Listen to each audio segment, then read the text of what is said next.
Good morning to our beloved lecturer, Puan Siti Zubaida. Today, me and my friends will be presenting our last chapter, which is Winding Up. Before we start, we would like to introduce ourselves. My name is Shamitra Subramaniam and my matrix number is 01DAT20F1032. Hi, I'm Darula Ilungovil. My matrix number is 01DAT20F1038. My name is Nusha Zomaira binti Kamar Zaman and my matrix number is 01D80F1042. First, what is winding up? Winding up is a process in which the existence of a company is brought to an end. In a simple word, winding up means a company that stops operating. There are two types of winding up, which is compulsory winding up and voluntary winding up. I would be explaining about voluntary winding up, meanwhile Dharmila will be explaining about compulsory winding up. So, the definition of voluntary winding up is a formal winding up process initiated by directors and shareholders of a company. So, this process does not involve the court. Based on Section 439, Subsection 1, a company may be wound up voluntarily if the period fixed expires. The company passes a special resolution to wind up voluntarily with a 75% of provision of the company charter. And lastly, the company may wound up voluntarily on the occurrence of an event that allows the company to be wound up and the company general meeting to wind up the company voluntarily. There are two types of voluntary winding up, which is members voluntary winding up and creditors voluntary winding up. First, I would like to explain about members voluntary winding up. Members voluntary winding up usually occurs when a company is solvent and the members appoint a liquidator during a members meeting as stated in Section 432 Subsection 2A in Company Acts 2016. And the sole director or most director makes a declaration of solvency. Next, I will be explaining about the creditors voluntary winding up. Creditors voluntary winding up, it usually occurs when a company is insolvent and the creditors appoint a liquidator during a creditors meeting. In creditor voluntary winding up, they does not declare the solvency. Next, I will be explaining about the procedure in members voluntary winding up. So, the first procedure of members voluntary winding up is the director make a declaration of solvency. The declaration should be written and should be made not more than 5 weeks before the passing of winding up resolution that the directors has incurred in the affairs of the company. The second procedure is the statutory declaration to the register to pay all its liability in full within 12 months of the declaration of the solvency. The third procedure of members voluntary winding up is the members of the company will appoint a liquidator. The fourth procedure is the company ceases all the operation sales except for function necessaries for the winding up process, example as collecting the company assets and paying the liabilities. The last procedure of members voluntary winding up is liquidators take over all affairs of the company and liquidator proceeds with the winding up. Now, I'll be explaining the procedure in a creditors voluntary winding up. The first step of a creditors voluntary winding up is in a general meeting of the company, a resolution for the business winding up is passed. The second step is a creditor meeting must take place on the same day or the next day, and the directors must present their company's financial situation as well as a list of creditors at the meeting. And the third procedure is a liquidator are appointed by the meeting of members or meeting of creditors. In this case, creditor nominees are preferred. The fourth procedure of creditor voluntary winding up is a committee of inspection should be done, and the last procedure is the work of winding up according to state. That's all from me, madam. Thank you. Next, Dharmila will continue with our presentation.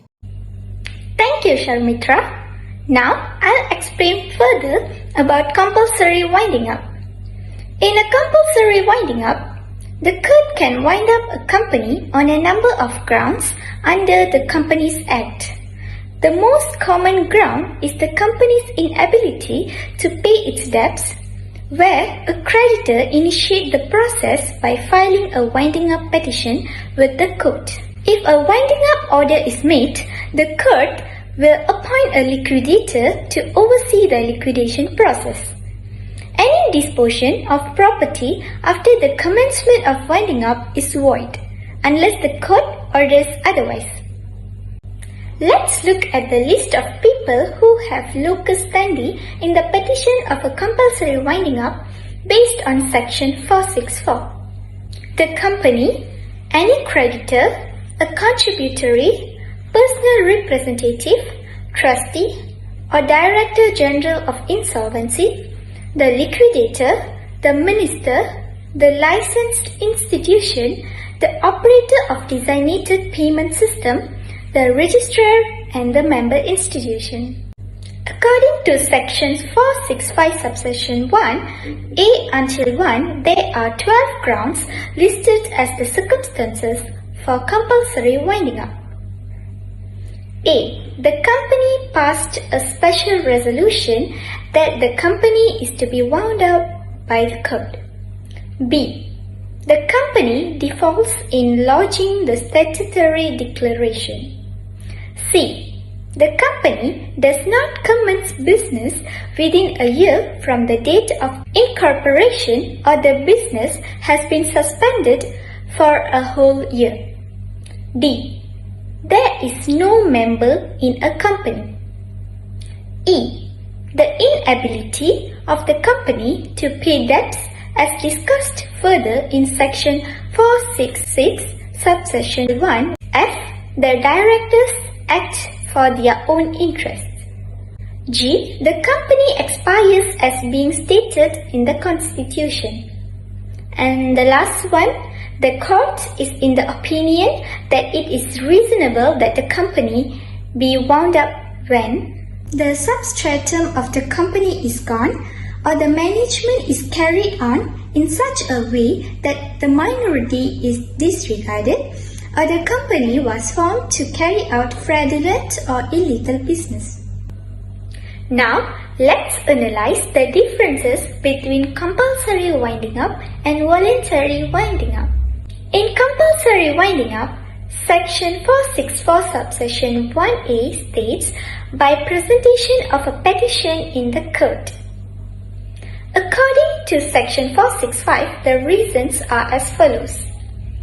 Section 465 Subsection 1A, the company passed a special resolution that the company is to be wound up by the court. Section 465 Subsection 1B, the company defaults in lodging the statutory declaration under Section 190 Subsection 3. Section 465 Subsection 1C, the company does not commence business within a year from its incorporation or suspends its business for a whole year. Section 465 Subsection 1E, a company is unable to pay its debts. Section 465 Subsection 1F, the directors act for own interest. Section 465 Subsection 1G, the company expires. Section 465 Subsection 1H, the court decision for the company to be wound up. Section 465 Subsection 1I, the company license under the Financial Services Act 2013 or Islamic Financial Services Act 2013 being revoked. Hence, in voluntary winding up, according to Section 432 Subsection 2A, by a member's voluntary winding up, where the company is solvent and the liquidator is appointed by the members at the members' meeting.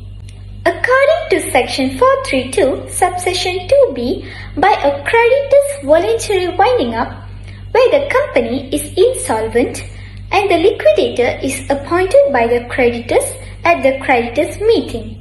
Based on Section 439, Subsection 1A, it is because the expiry of the period fixed by the Constitution or the occurrence of event provides by the Constitution that the company is to be dissolved, or the company has passed a special resolution in general meeting for the company to be wound up under Section 439, Subsection 1B. That's all from me about compulsory winding up. Now, I'll hand it over to Shazwa. Thank you, Jamila. Now, I will continue with answering the question. Question 1. Describe the appointment of a liquidator under Company Act 2016. Firstly, Section 445, Subsection 1. In a member voluntary winding up, the company shall appoint one or more liquidator for the purpose of winding up the company affair, and distributing its asset in general meeting. Secondly, Section 445, Subsection 2, on the appointment of a liquidator, all the power of director case, except so far as the company in the general meeting with consent of the liquidator, or the liquidator section, the continue of all the power of the director. Next, Section 432, Subsection 2A, by the members of the company at members' meeting. Section 432, Subsection 2B, by the creditor at the creditor meeting. Lastly, Section 453, Subsection 1, where there is no liquidator acting in the voluntary winding up, the court may on application appoint a liquidator. Next, question 2. Discuss background as the circumstances for the compulsory winding up. A. The company passed a special resolution that the company is to be wound up by the court. B. The company default in logging the statutory declaration. C. The company does not commence business within a year from the date of incorporation, or the company business has been suspended for a whole year. D. There is no member in a company. E. The inability of the company to pay debts as discussed further in the Section 466, Subsection 1. 1. Neglect to pay the indebted sum exceeding 10,000 ringgit measure after receiving the notice of demand from the creditor, and the notice period of the 21st day has period in Section 466, Subsection 1A. 2. The company failed to satisfy the execution or the other process in favor of the creditor in Section 466, Subsection 1B. 3. The court is satisfied that the company is unable to pay its debt in Section 466, Subsection 1C. F. The director act for their own interest. G. The company aspires as being stated in the Constitution. H. The company is in the opinion that it is reasonable that the company be wound up when the substratum of the company is gone. The management is carrying on in such a way that the minority is degraded. The company was formed to carry a fraudulent or illegal business. I. The company licensed under the Financial Service Act 2013 or the Islamic Financial Service Act 2013 has been revoked. J. The company has carried on without being duly licensed or accepted, received or taken deposit in Malaysia in violation of the Financial Service Act 2013. H. The company is being used for unlawful purpose or any prejudicial, or it is incompatible with peace, welfare, security, public interest, public order, good order and morality in Malaysia.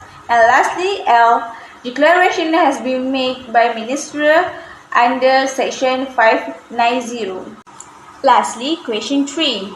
On the advice of his accountant, Matt registered a private limited company to conduct his small manufacturing business in January 2010. One of the reasons for establishing the company was to avoid liability for the potential loss. When the company was established, it became apparent that it needed to borrow money from a bank to finance an expansion in production.